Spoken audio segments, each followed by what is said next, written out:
Several big-name players are returning from injury this week. We'll tell you who should be in your DFS lineups. And we've got the winners to our 10,000 subscriber YouTube contest. We'll announce those later in the show. First, we're going to start things off where we always start things off. The man lights out John Lee. He's going to tell us about the Vegas lines this week. John, what are you seeing there? What's the over-under on, speaking of Vegas, how long I stick around for the show tonight? Well, yeah, last week's show, it was like, 6.5 minutes? So hopefully your power doesn't go out this time.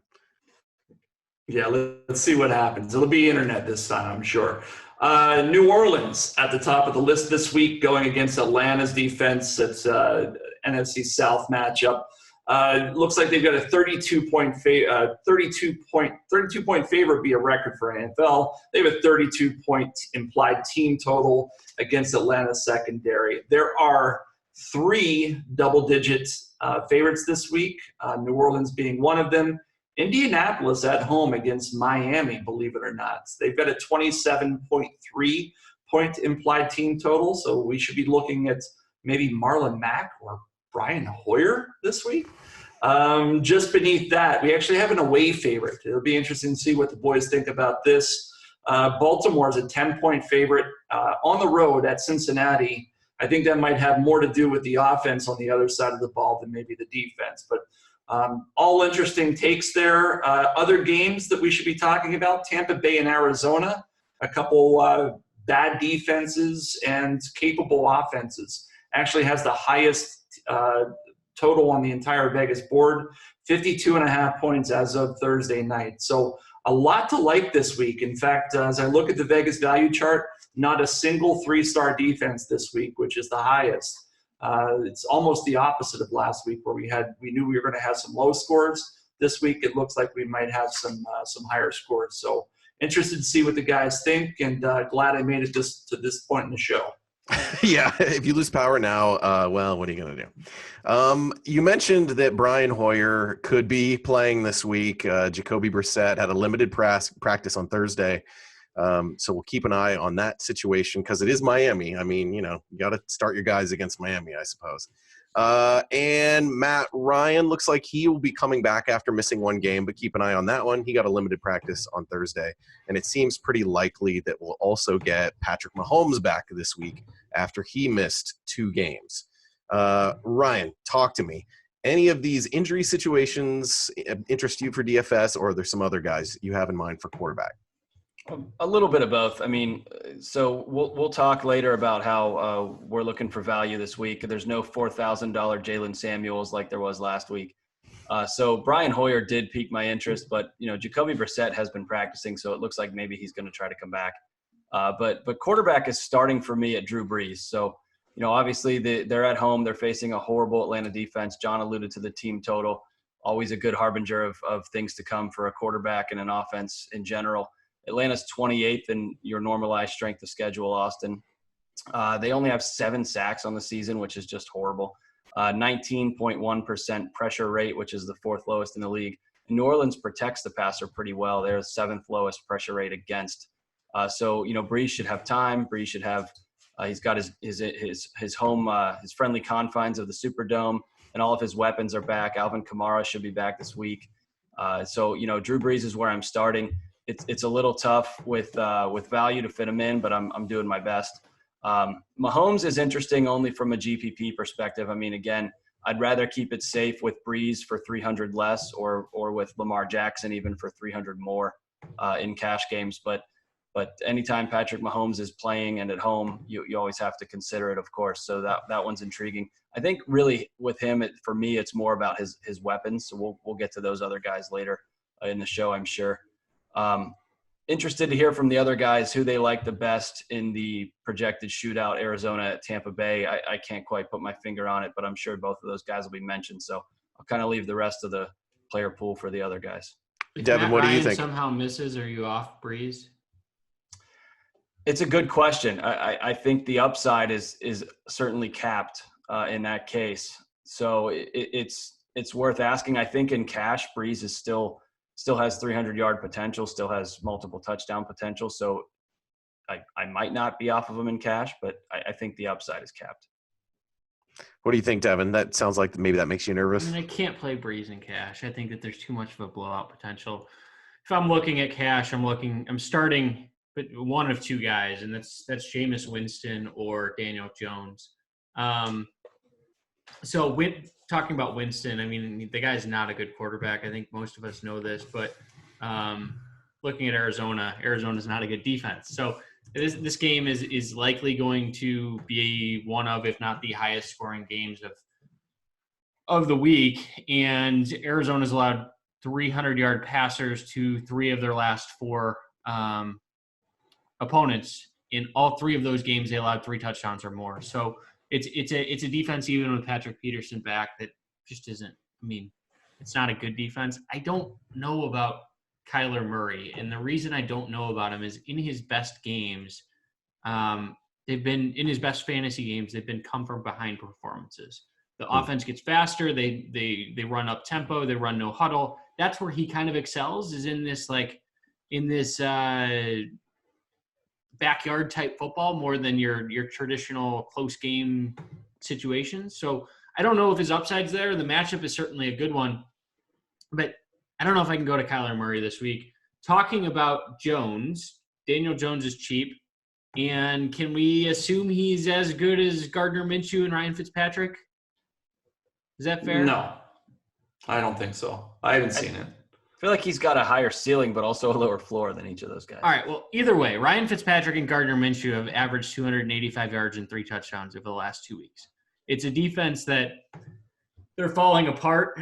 They have Jamal Adams, who's a stud, but outside of that, their corners are incredibly weak. We'll get into stacks in a minute, but I think Jones at home in a pseudo rivalry game. They don't play each other very often, but it's a more of a GPP play than a cash game play. I'm probably paying up for Winston in cash. Lamar Jackson's going to be really popular though, and that's the worry. People are going to look at his 150-yard rushing performance in the first game, especially on FanDuel, and try to fit him in. At 8,600, I think he's my favorite guy on FanDuel, and 73 on DraftKings might just be a little bit too much for his upside. Yeah, it's interesting. You mentioned the Jets-Giants game. You know, the Jets technically have the home game, but obviously it's sort of a home game for both of these teams. John, what do you think about quarterback this week?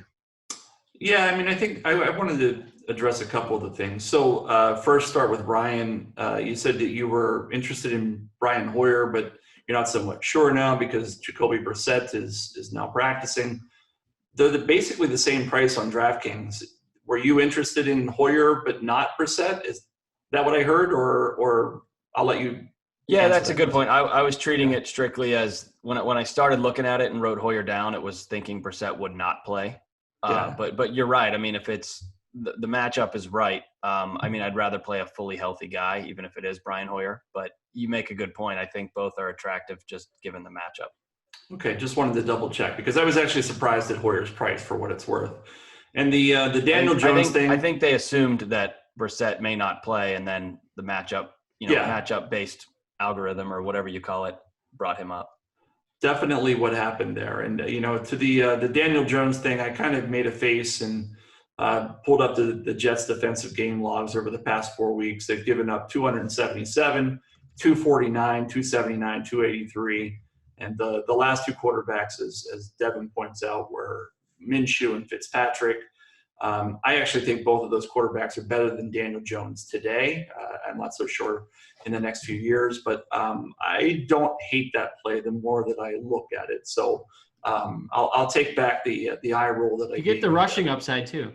Yeah, you do. And the guy, when he his first game out, he looked great. I just haven't seen a whole lot since then. From my end, I think that Lamar Jackson for cash games, if you're going to be able to afford them, and we're going to have to talk about cash games this week and how you approach it. There isn't a whole lot of value in terms of where you're going to save. On DraftKings, I'm saving at tight end this week, sneak peek to what we're going to talk about there. But there's just not a whole lot that I like at the lower end of the scale. But if you want to save a few dollars, I think you can go to that game in Tampa Bay. And I think Kyler Murray probably is in play. I actually agree with what Devin said. This is twice, and I'm only 10 minutes into the show agreeing with Devin. I don't know where this is going. It's off the rails already. But Kyler Murray has been good when the game script suits him. That said, Vegas says it's going to suit him. They're a 5-point underdog on the road at Tampa Bay. Tampa Bay's got the second highest implied team total on the slate, and he's affordably priced at $6,500. So I think those things definitely put him in play for cash games. And just like Devin said about Daniel Jones, you get a little bit, probably not as much through his legs because he does run the ball just a bit. In terms of GPPs, I think you can go with Matt Ryan, assuming he plays at New Orleans. He's been putting up solid numbers all year, if I'm not mistaken. I think he has 300 yards every game this season, with the exception of the game that he was injured. And the other one is Patrick Mahomes coming back. Where does Buzzard have him? He is currently at 8% as of Thursday night. If he's 8%, I definitely would be overweight on him against a Tennessee team that, if I'm not mistaken, trying to look at they're third. Tennessee is third rush DVOA and 20th pass DVOA. So they're funneling action to the pass. And, oh, by the way, Kansas City has the best quarterback in the league. So I'm happy to take him at 8%, although I suspect that'll creep up by Sunday. And Tennessee lost cornerback Malcolm Butler there as well. So that doesn't help their defense. Any other comments on quarterbacks before we move on to running backs? Other than Baker Mayfield is $5,000, and we're still not recommending him. You're correct. Tell us which of these picks you like. Who's your starting quarterback in cash and in tournaments this week? Use the YouTube comments below to let us know what you think. We love chatting with you guys in those YouTube comments. Let's talk about running backs. We've got a few guys coming back from injury this week. Devin, I'll end up pitching it to you first, but we've got Alvin Kamara coming back. He got a full practice in Thursday. Looks like David Johnson's going to be coming back, also full practice on Thursday. And then we're keeping an eye on Le'Veon Bell, who got a limited practice Thursday. And then it looks like James Conner's not going to be coming back again this week, so it's Jalen Samuels for the Steelers. Is it, though? That's a good question, right? Because I think it's very 50-50 if at most. I mean, Ryan's the expert here. I'll defer to him. Yeah, I mean, hard to. You don't hear that very often, do we? Thanks. Expert in guy that watches Mason Rudolph play quarterback on Sunday instead of watching exciting games. Yeah, I mean, I was surprised to see how much the other guys were involved, namely Trey Edmonds. He seemed to be the bruiser, the runner. Samuels at one point was 6 inches from a touchdown, got ruled down at the half-yard line, and then Trey Edmonds came in and got the immediate first carry, lost 2 yards. But he did get that goal line carry. So it is interesting. That could be maybe because Samuels was still coming back from injury, so they didn't want to – Or Samuels isn't a running back?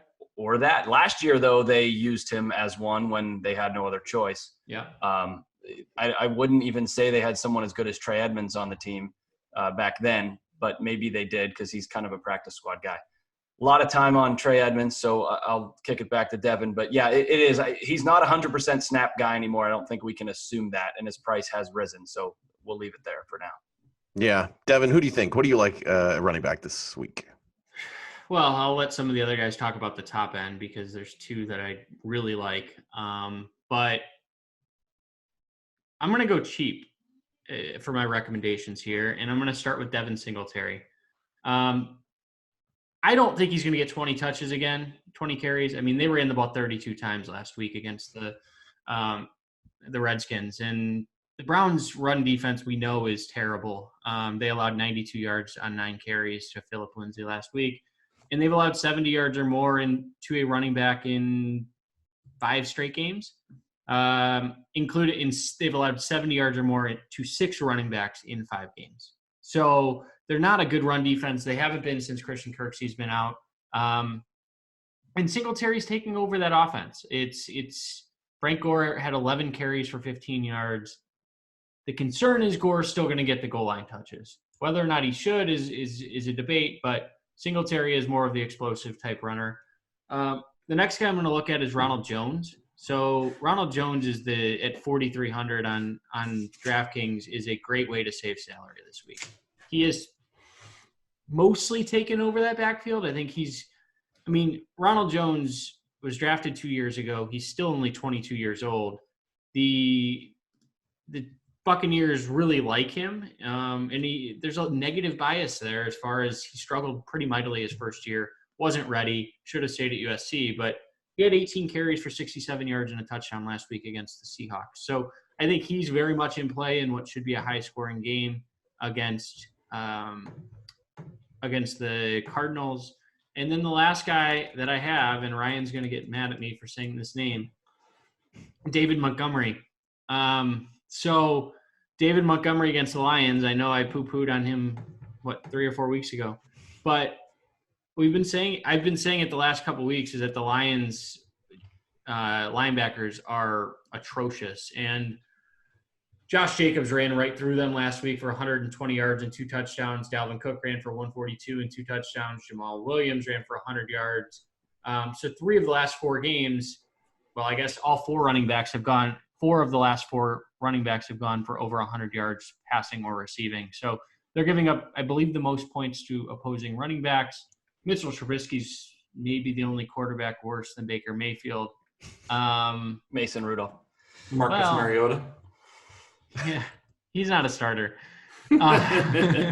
So they're going to need to see what they have in Montgomery. He was a 3rd-round pick. They need to look at the future and see, should we continue to ride this guy, or do we need to move on, and what is becoming a lost season for the Bears? And Devin, you brought up 2 guys that really show up as hotspots on the evaluator tool that Marl and I work on each week. Both Ronald Jones and Devin Singletary are better priced at DraftKings, I would say. Their FanDuel pricing is not as favorable over there. I'm not saying you shouldn't play them at FanDuel, but just keep that in mind if you're looking at these 2 guys. And Kareem Hunt at 3K. Yeah, I was wondering about that because he's coming back from his suspension. They're saying he's going to get some playing time there for Cleveland. He's going to get 8 to 10 touches. Yeah, it's pretty cheap.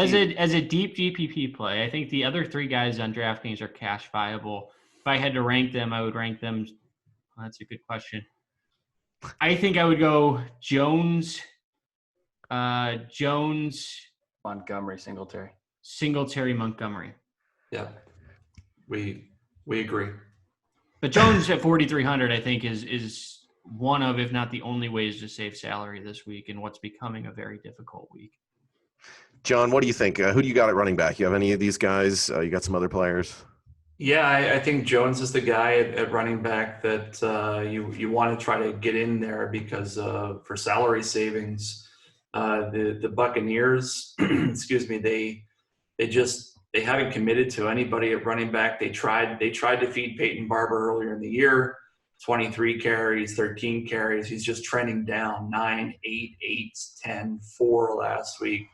Meanwhile, Jones has been going up pretty much every week as well. So he's coming off of a 20-touch week that saw him get 82 yards and a score.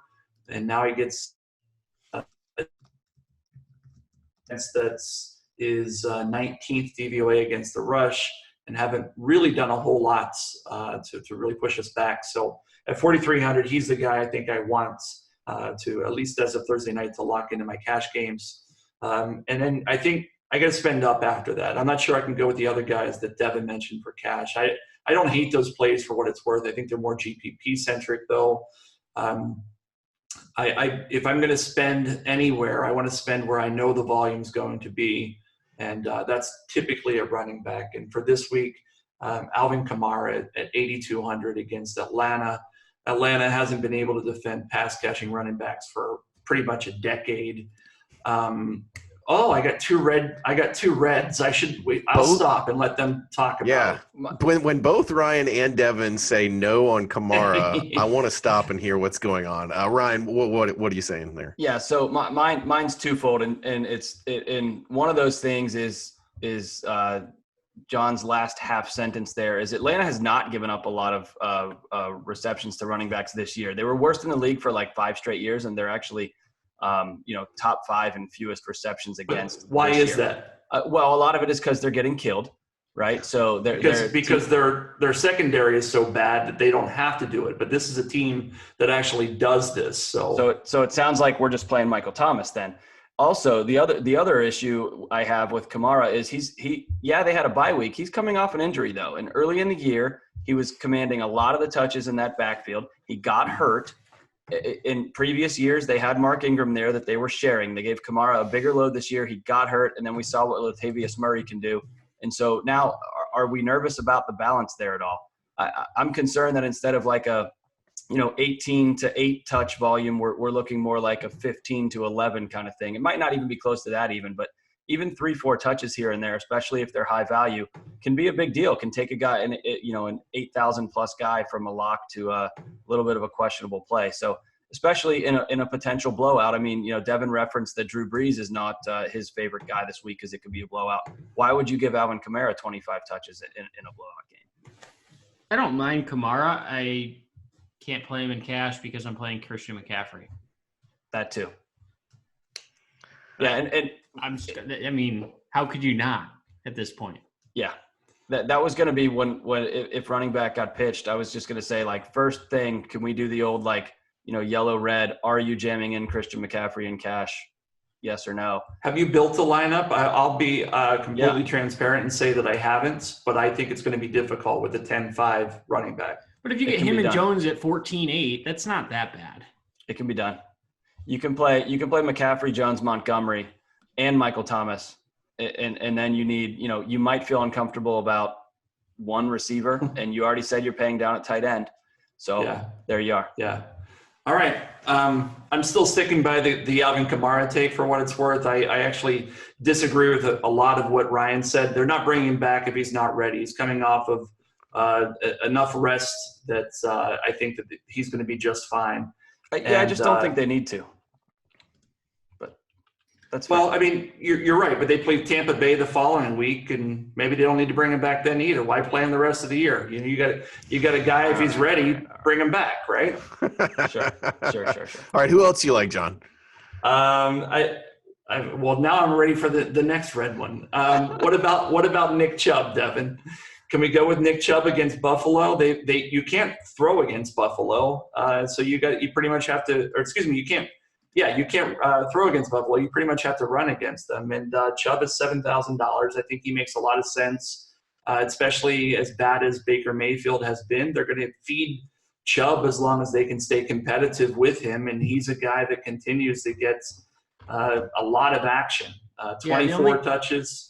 The only concern is that Kareem Hunt's going to eat into some of those, but Chubb's a good enough player that I can't do it in cash, but in a GPP play, I think he's more than fine. I mean, we saw Adrian Peterson run for over 100 yards, and Miles Sanders ran for 74 and a touchdown, and Jordan Howard ran for 96 and a touchdown in that same game. So it's a drum that I've been beating for some time. I think if you read my article last week, I'm fairly certain I was the only person that I saw touting Adrian Peterson, and it paid off. So Chubb for a few $1,000 more than Peterson was last week. I'm happy to go ahead and do that, and I think he's catch game viable. I'll stop there because I do have some GPP selections, but I'll stop there and let the guys talk about other players. Ryan, who you got? Yeah. I think we probably shouldn't go through without talking about the running back facing Carolina. I mean, we've seen that they're a pretty beatable matchup too, just like Buffalo. So you've got Aaron Jones and Jamal Williams, who obviously cannibalize from each other's value. One thing I found interesting this week is Jamal Williams has a receiving touchdown in 4 straight games, which is a little bit outlandish for a running back. And Aaron Jones has 3 in his last 3 games, so 0 last week, but then 2 and then 1 in the weeks prior. So that receiving production for those guys, I think, is going to regress. And I think that Jones is the one that has a little bit more sustainable of a rushing production, given the downs he plays on and what we've seen when the Packers get near the goal line. And also, since Carolina is more beatable on the ground, I think he's the guy you want this week. But again, with the salaries, I'd rather play McCaffrey, which means you kind of have to go down. So it's hard to find somebody in that 7K range. So Jones is more of a GPP play this week, and Steve has him at like 12%. So I think that's pretty you can get above that and not be overexposed. One other one, GPP only here, Damian Williams. So I'm a sucker for him. Unfortunately, it just keeps happening. But in games where Damian Williams plays, he does well. It's just a matter of will he play. And last week he was 72% of the snaps. LaShawn McCoy was 10% of the snaps. So whether it's Williams getting healthy, McCoy fumbling, I don't know exactly what's going on in Andy Reid's head at any given time. But Williams, if he is playing more than 2/3 of the snaps, I think he's a very good play, especially at a sub 5K price, and only 4% according to Steve right now. So that's a GPP play that I'm looking at too. I haven't heard anyone mention Saquon Barkley. Is that because I was about to? You were about to? Tell me, Devin, what do you think of him? Yeah, so it's a bit of a narrative, but his dad is a diehard Jets fan, and he's going to be wearing a Jets jersey to the game.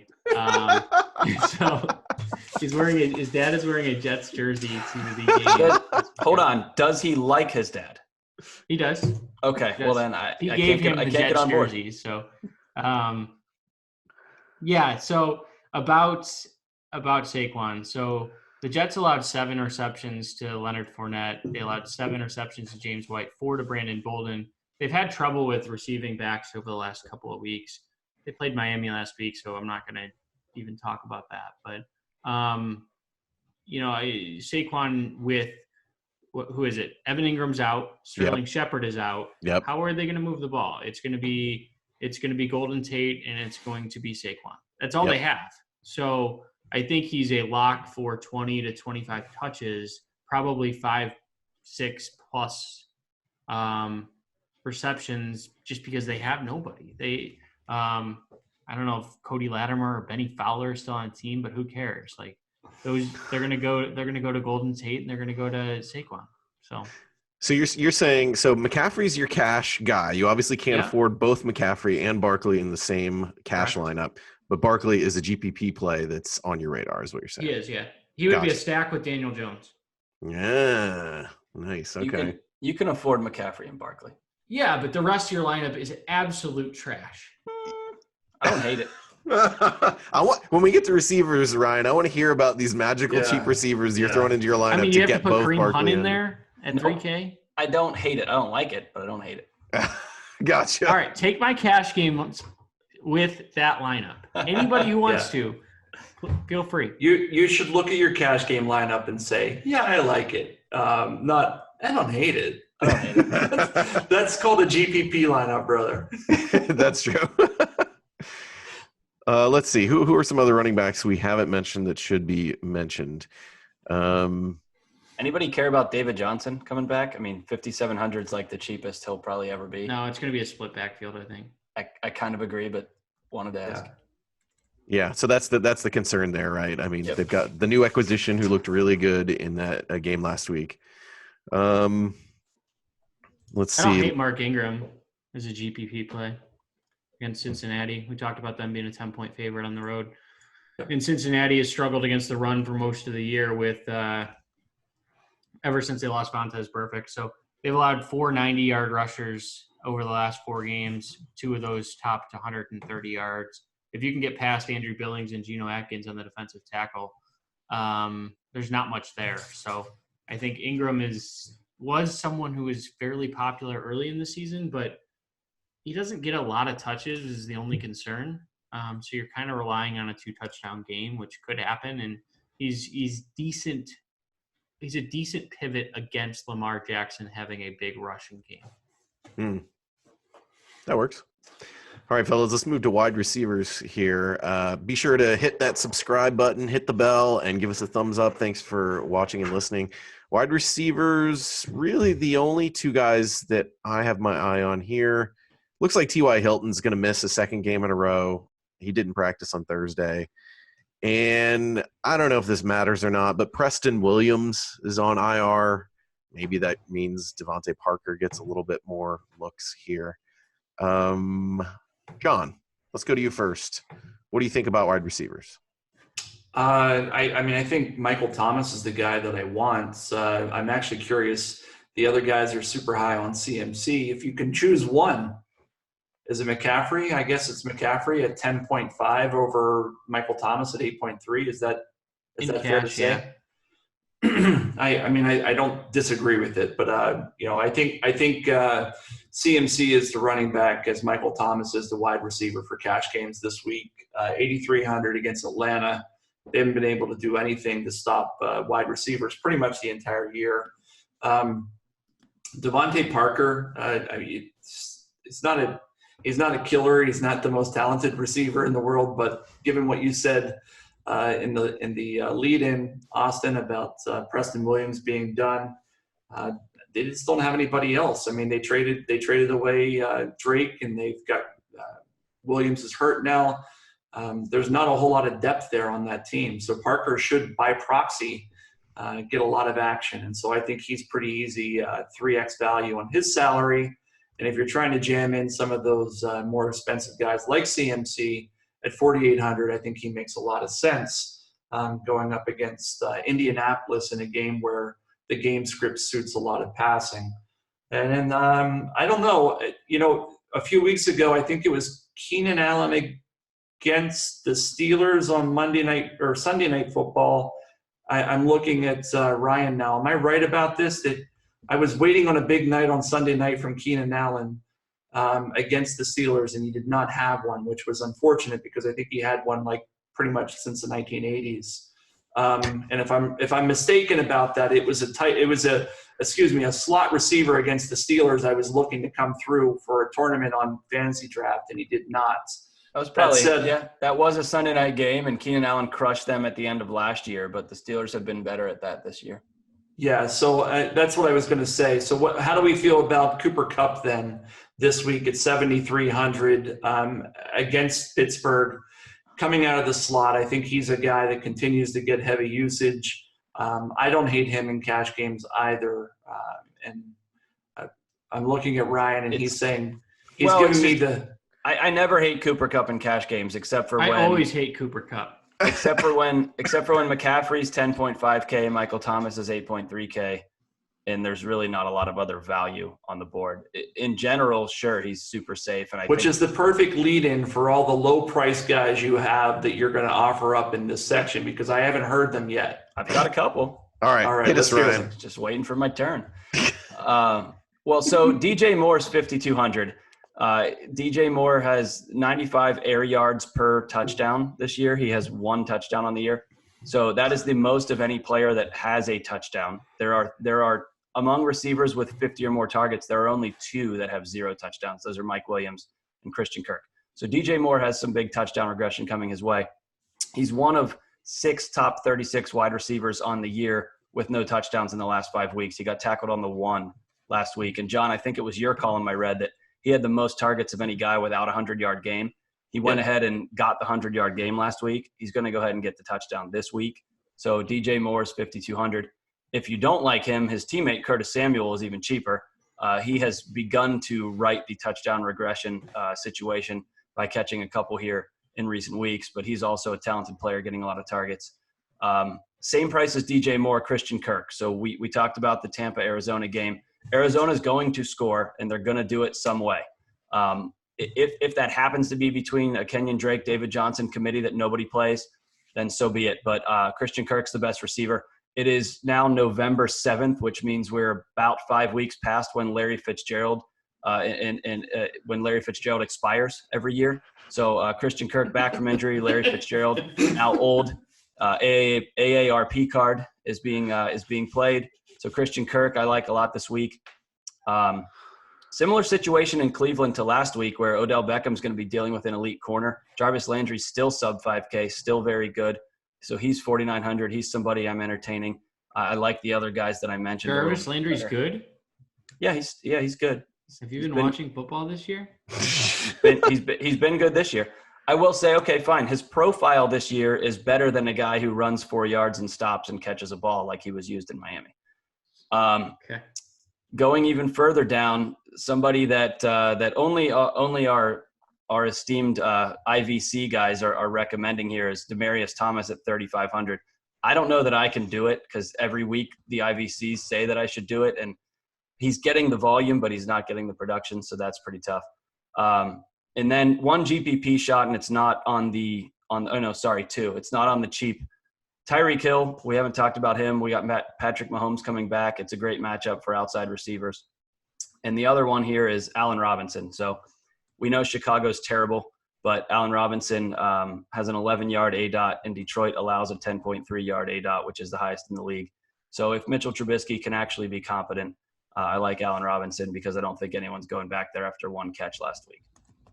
All right, so you're gonna give me grief about this, but I gotta know. You just named about 16 different low dollar wide receivers. It was 6 low and 2 GPP high, I think. Okay, so who are you most confident for cash games? I think this is important. I'm not really breaking balls. It's incredibly important. And then above and beyond that, you mentioned 2 Carolina receivers. Can you play both of them in the same lineup? No, I wouldn't. I think it's a little thin to do both. So DJ Moore is the first one of all the guys that I mentioned, and he's the first one, and I'm playing him in cash. I think I can get there with Kirk too, but it depends, right? So if you want McCaffrey and Thomas, or like I joked earlier, McCaffrey and Barkley, which is basically the same as McCaffrey and Thomas, by the way, you have to be at 4K or lower. So you have to get uncomfortable with somebody else. And that's where the Demaryius Thomas play came in. I wouldn't recommend just in a vacuum playing Demaryius Thomas, but if you do want those guys, that's what you have to do. So I would prefer something a little more balanced, like a McCaffrey Singletary, or even McCaffrey Ronald Jones at running back, and then stay in the high 4s, low 5s with those guys. But Moore is the first one, if you're asking. That makes sense. Devin, who you got at receiver? So I haven't looked up every receiver, so it's okay. I just mentioned every receiver. Chad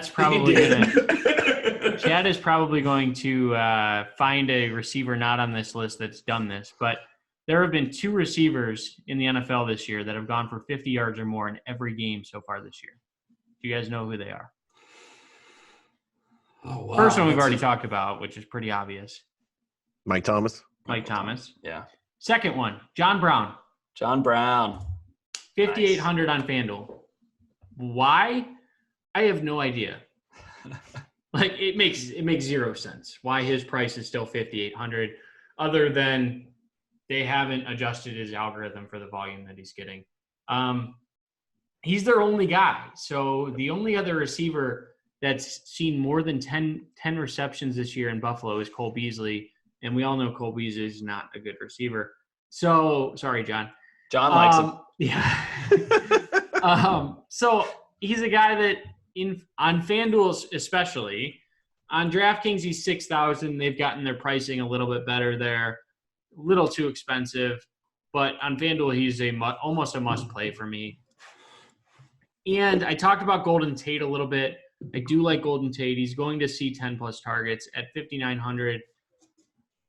We'll see if I can fit him in cash. I think he's a great cash game play if you can fit him in, but it's tough with McCaffrey taking up 20% of your salary. And then the other guy that I do like this week is Chris Godwin. So Mike Evans is likely going to draw Patrick Peterson for most of the game just because of the size of Peterson compared to the size of Evans. He's their biggest corner on the outside. So I think that you're going to see a lot of Godwin out of the slot, which Peterson doesn't normally slide down there. So if there's a receiver that I do like in Tampa Bay, it's Chris Godwin as a GPP play because you're trying to figure out a way to fit some of these more expensive guys in there. And it makes cash games, I don't want to say they're unwinnable this week, but they're very, very difficult. Yeah, because you're not going to get CMC. You're not going to get CMC, Mike Thomas, and Godwin in the same lineup. Like you just can't afford all 3 of them. Yeah, and I say it's difficult because everyone is going to have such a similar lineup that you're really living on fine margins. There's not, and maybe value opens up throughout the week. You know, we're recording this on Thursday. There could be an injury on Sunday, but as of now, it's sort of tough that everyone's going to be looking in a very similar direction, especially on DraftKings where Ronald Jones is at 43, and some people will play Devin Singletary, but makes it difficult. Yeah. John, any other receivers you wanted to mention before we move on? Yeah, I mean, I think. Let me just quickly touch on a couple things you guys have said. So first off, Cole Beasley has scored a touchdown 3 weeks in a row. I'll just point that out. Those are John Brown's touchdowns. What do you have? 2 for 11 and a touchdown last week. I'm joking. Cole Beasley is the goal line receiver now. The Mike Evans, Chris Godwin thing, I think it's worth a little more exploration. I agree with everything that Devin just said. Sadly, I do. It's going to come down to ownership for me, though. We need to understand what's going to happen heading into the weekend. I'm okay with Mike Evans if his ownership plummets because he's going up against Patrick Peterson. I'm entirely okay with going with him overweight on the field. Last year, I just pulled it up. Last year, I think week 14? I don't know. I had it pulled up here. He has not been completely shut down by Peterson at all in his career. So nothing that I'm worried about there.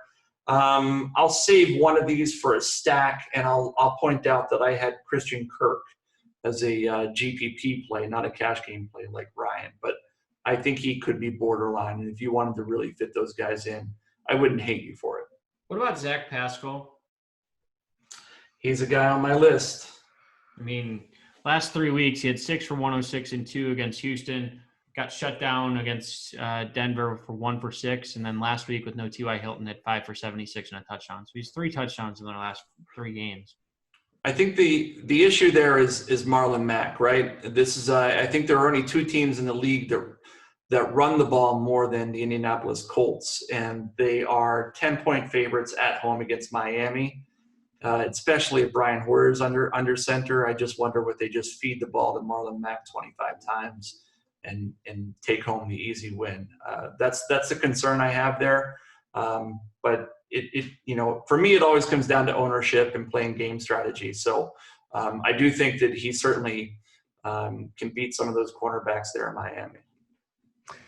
So thank you guys for getting us to 10,000 subscribers this past week. We want to give back to this great community that has helped support us over the years. This is our 4th season of the Power Grid video show here. And we've got 9 prizes to give away. We had a bunch of entries come into our Google form that we posted on last week's show. And so we're giving away 5 All-Pro subscriptions.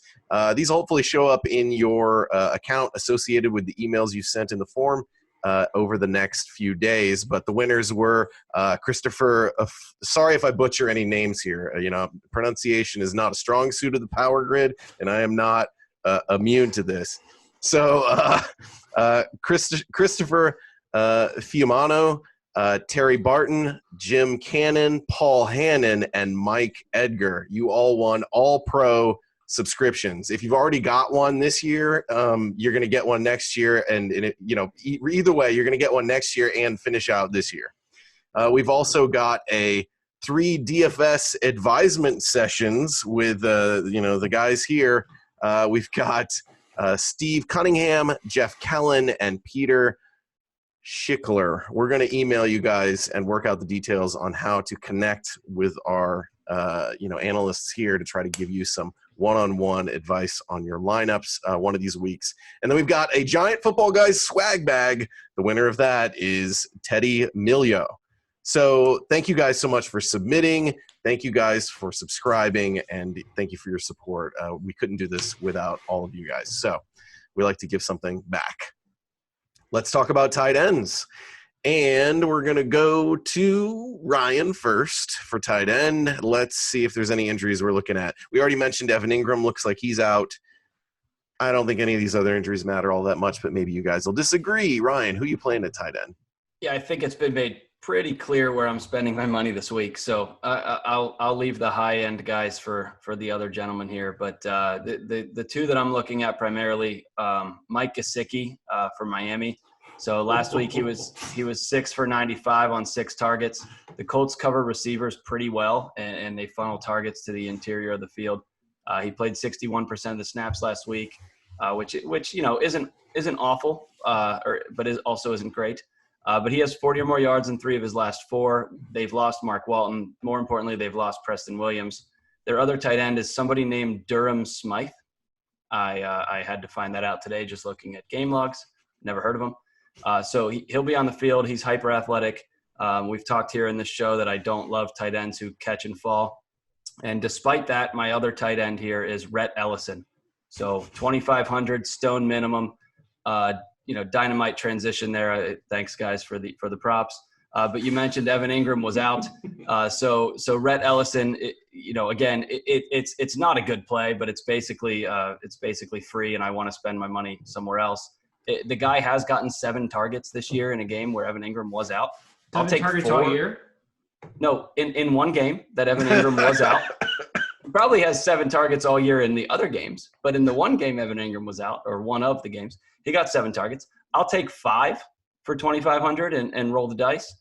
So those are my 2 uber cheap tight ends. I have 1 GPP play, but I'm sure the other guys will mention it. Devin, who you got at tight end? Yeah, I do like Gesicki. Devin agreed with you, Ryan. What do you think of that, John, and your funny face when I mentioned Mike Gesicki? He's going to be super popular. I think that he'll be one of, if not the highest owned guy this week. John made another face. That's fine. I don't know. It's really a tough position. It's the hardest position for me this week. Maybe Jonnu Smith. He's been more involved in the offense, and we've talked about Kansas City's linebacking issues, and they allowed Darren Fells for 6 for 69 a couple weeks ago. So I don't know. For me, it's spend down at Gesicki and kind of figure the rest out. Yeah, I mean, it's one of those weeks where you could easily say, oh, there's some good plays at the top of the pay scale, but people don't want to pay up for them in this sort of lineup construction. It sounds like not in cash. I will say that Travis Kelce at 6,400 with Mahomes back is a pretty good value. You're not going to see him at 64 the rest of the year. And, he's down there because he's only scored 1 touchdown in the last 5 or 6 games. He's a fine flex play if you wanted to spend down on one of these tight ends and spend 6,400 on Kelce. Yeah. Not a bad call. Yep. John, what do you think? Yeah, so I mean, Kelce, I think, scored 1 touchdown all year, let alone 5 or 6 games, if I'm not mistaken. Zero red zone touchdowns. So, I'm fine with Kelce in cash if you can get there. I'm just not sure you can. For GPP, though, certainly he's in play, especially with Mahomes coming back. For DraftKings, I think you just punt the position, right? I mean, tonight, it's Thursday night. I'm looking up. I see Hunter Henry playing. I see Darren Waller playing. These are guys we've been going to. And then I think on Monday night you got George Kittle. So a lot of the better tight ends are off the board this week. I mean, you maybe go with Austin Hooper. Not a fan this week, but for me, I think I'm punting. I think I'm punting with Rhett Ellison, in line with what Ryan said. And it's strictly just because it's free and because this is the most volatile position outside of maybe team defense that exists on a cash game slate. So 2,500, it allows me to do some things at the other positions where I feel I have more confidence in. And the guys have already talked previously in the show about all the injuries on the Giants team this week. 2,500 is just a punt. I mean, if you don't want to do that, I totally get it, but you're going to have to go up, double that price to Mark Andrews. That's the only other one that I think makes any sense against Cincinnati.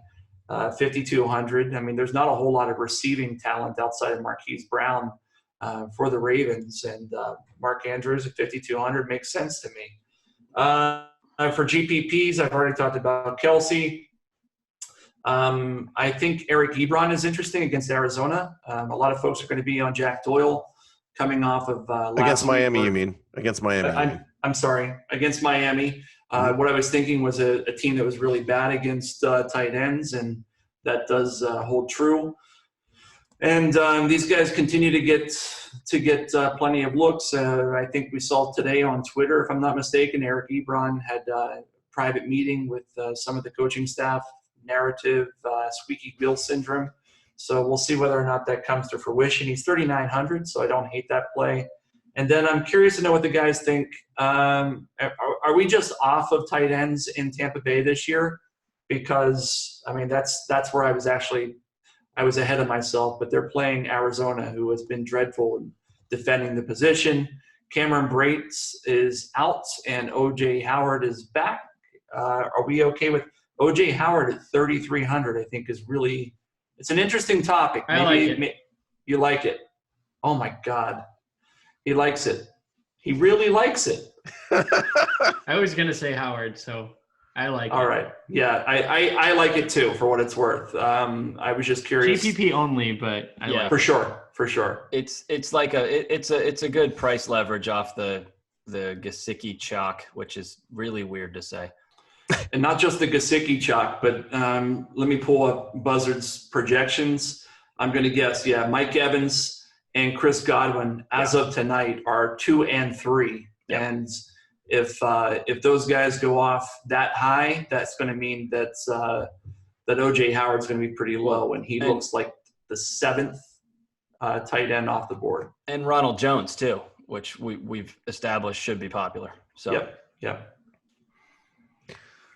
All right, let's talk about defenses, guys. One more. Don't sleep on Demetrius Harris. I was wondering. Ricky Seals-Jones is going to miss. He has 7 targets in the last 2 games, 2 touchdowns in the year. So what? I mean, we're going to look at you. What Brown should we play this week? Kareem Hunt in GPPs, Chubb in cash, and Harris in GPPs. No. I didn't say Chubb in cash. Well, you. What was it? What did you say? I'm fine with. I think you were more on Chubb. I was, but you gave me one of these. You didn't give me your. I don't hate Chubb. I just worry that Kareem Hunt's going to get 7 to 9 or 7 to 9 carries. Chubb has big play potential. I'll have to see his ownership. If it's low, Chubb's in play. But Hunt is a 1, maybe 2 lineup at most if you're building 20, 30, 40, something like that. I would play 1. And Harris is the same guy. Just all you're looking for, if you go down to Gesicki or Rhett Ellison, you're looking for the one guy to score a touchdown. You're looking for that one tight end to fall into the end zone. That's it. And Harris has done that twice this year, and with no Seals-Jones, he's in contention. All right, let's talk about defenses. Devin, tell us who you're playing at defense. Do I have to? Is it the Browns? No, don't it's come not to me. Browns. It's not the Browns. Do we just play whoever's playing Miami? Do we just play the Colts? In theory, yes, but can we afford it? And that's the problem. Right. I'm building my lineups, and whatever money I have left, that's the defense that's going in this week. I have 0 defenses written down because as I led off with the Vegas value chart, there is no 3-star defense this week, and the 2-star defenses are Indianapolis at home against Miami. And I think Miami's not a good team, but they're a better team with Fitzpatrick at quarterback, better than they were earlier in the season. And Baltimore on the road. I think Baltimore on the road is the one that makes the most sense with a new quarterback in Cincinnati, but they're on the road, and you're going to pay a premium for it. I just don't like any of the defenses this week. Well, the Browns are only 2,500. I have a Kansas City Chiefs are my defense. I like that too. 2,700. Their run defense has been playing better. I don't know if they get Frank Clark back. They might. If they get him back, that adds sack upside. But I can't do the Browns. I mean, the problem is that Buffalo is going to run the ball 40 times in this game and just win 14-10. You want sacks. You want interceptions. You want upside. What about the Giants against the Jets? The Giants are 2,800 on DraftKings. I don't hate it. On FanDuel, the Giants are too expensive, but on DraftKings, they're in play. So I've been studying. The Bears at 3,100. At some point, they have to show up. Ryan, who do you have? It sounds like you actually wrote some names down. Oozing with confidence here. Yeah. So I added a new section to trend spotting this week where I looked at pressure rates from offenses and defenses. So kind of hurries, knockdowns, and sacks equals a pressure divided by dropbacks, right? So that's what a pressure rate is. Cleveland has the 12th highest pressure rate, and Buffalo allows the 9th highest. Now, if Buffalo runs it 40 times, that's irrelevant, as Devin said. I do like Cleveland in cash, though. I think it's safe. It's cheap. The other ones that I noticed here from a pressure perspective here, Carolina has the 11th highest pressure rate. Green Bay allows the 10th highest, and we know that Green Bay will not be a team that just runs it 40 times. They're going to throw it eventually. Arizona's very cheap. They are 15th in pressure rate. Tampa is 5th in pressure rate allowed, and we've seen Jameis Winston explode. However, that's an incredibly low floor, if not a non-existent one, so that's a GPP play. And then last week I had in my notes that the Pittsburgh Steelers defense had multiple takeaways in 6 straight games. That is now 7. Even though they had multiple takeaways, their takeaway average in that stretch went from 3.2 down to 3.1.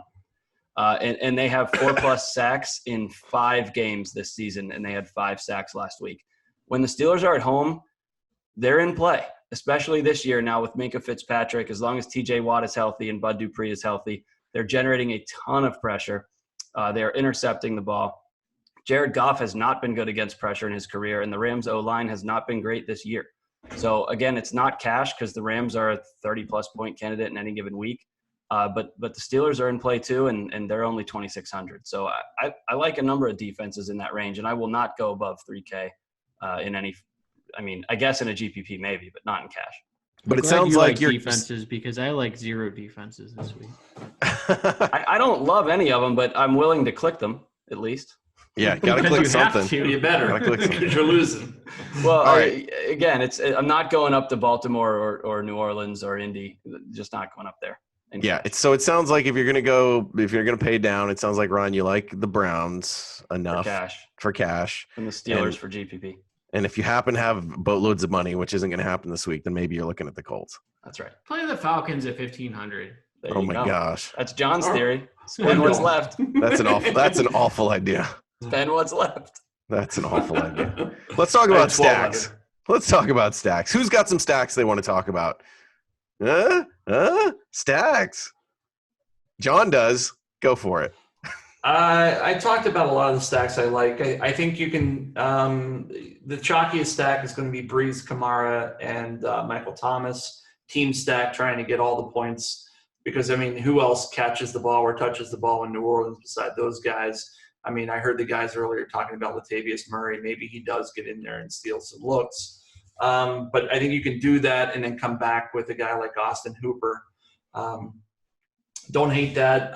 Kyler Murray to Christian Kirk is one that I have written down.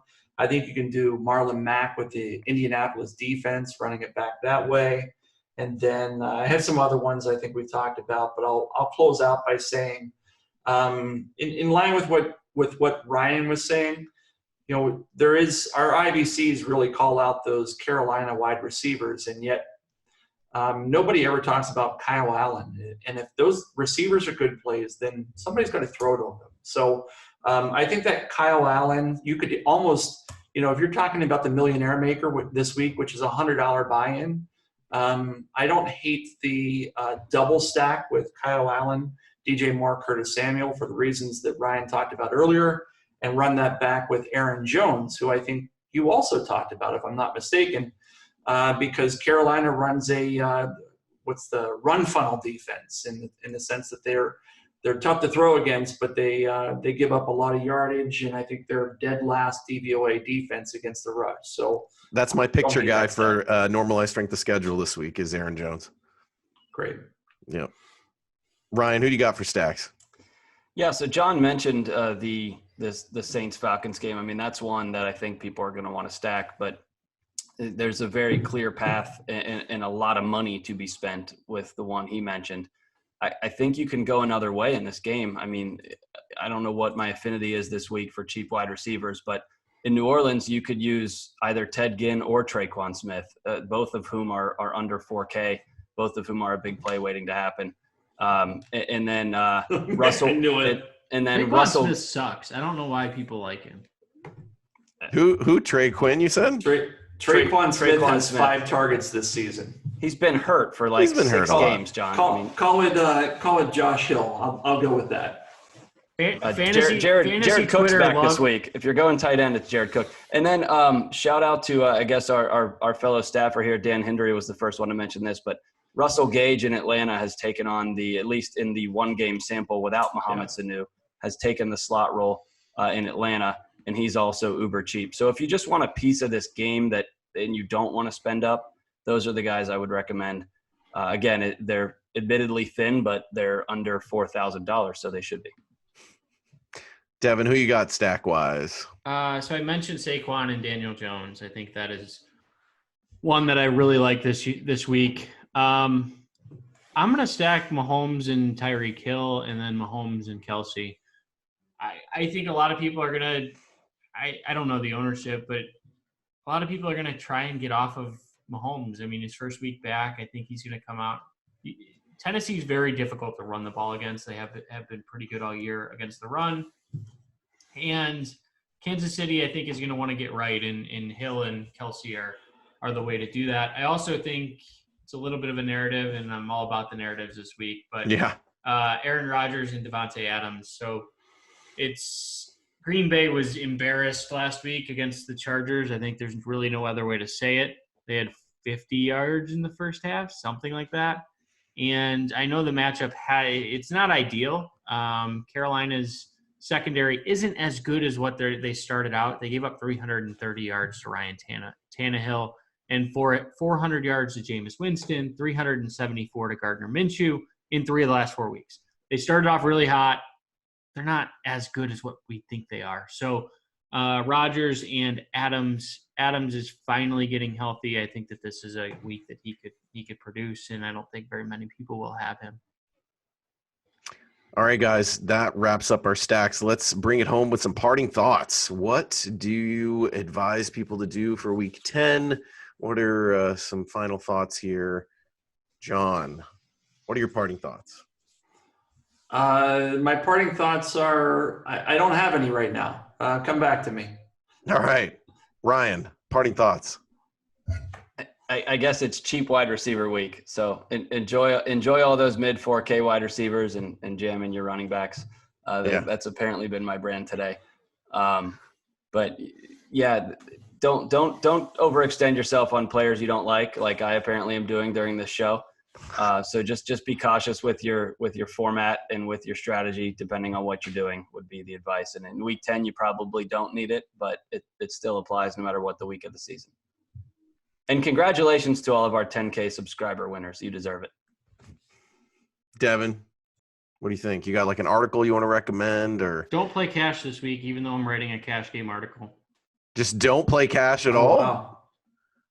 Tell me more there, because that's a big statement from a guy who generally favors playing cash games. So I think that we're going to see such lineup similarity this week with Thomas and McCaffrey and DJ Moore and Ronald Jones and maybe not Ronald Jones. It'll be one of Ronald Jones or Devin Singletary, depending on who you prefer. You're getting down to 4 or 5 guys who are identical on a majority of the lineups. And what that does is it puts into play what tight end you choose, what defense you choose, what quarterback at the top.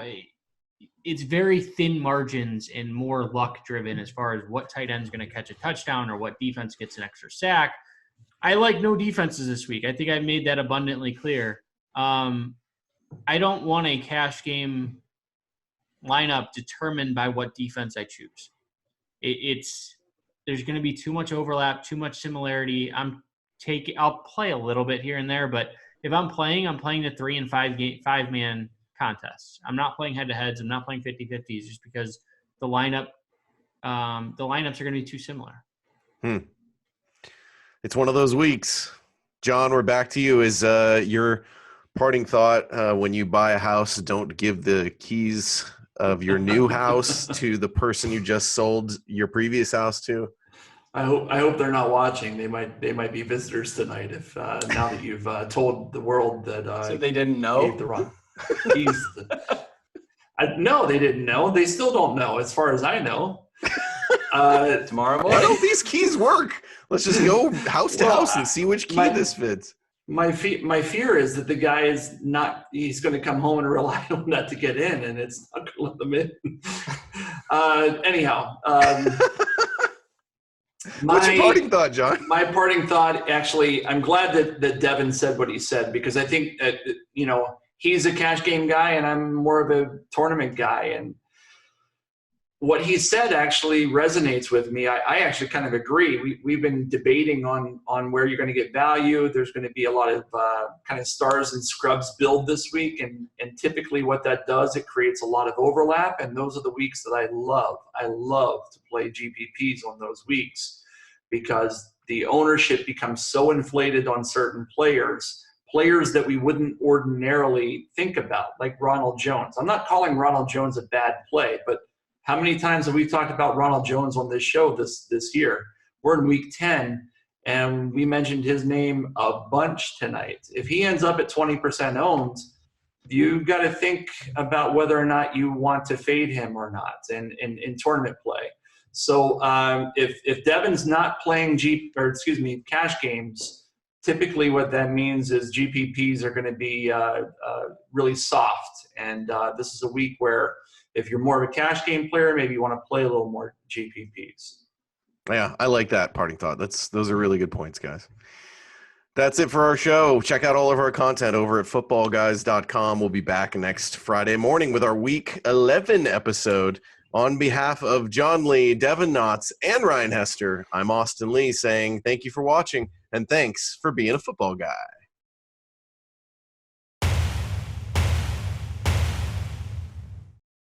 To check out our content at footballguys.com, click the button on Devin's face. To subscribe to our YouTube channel, be sure to click on the button on John's face. And if you'd like to see our latest video, click on the giant video in front of Ryan's face. Click any of those now. Thank you for watching. Thank you for listening.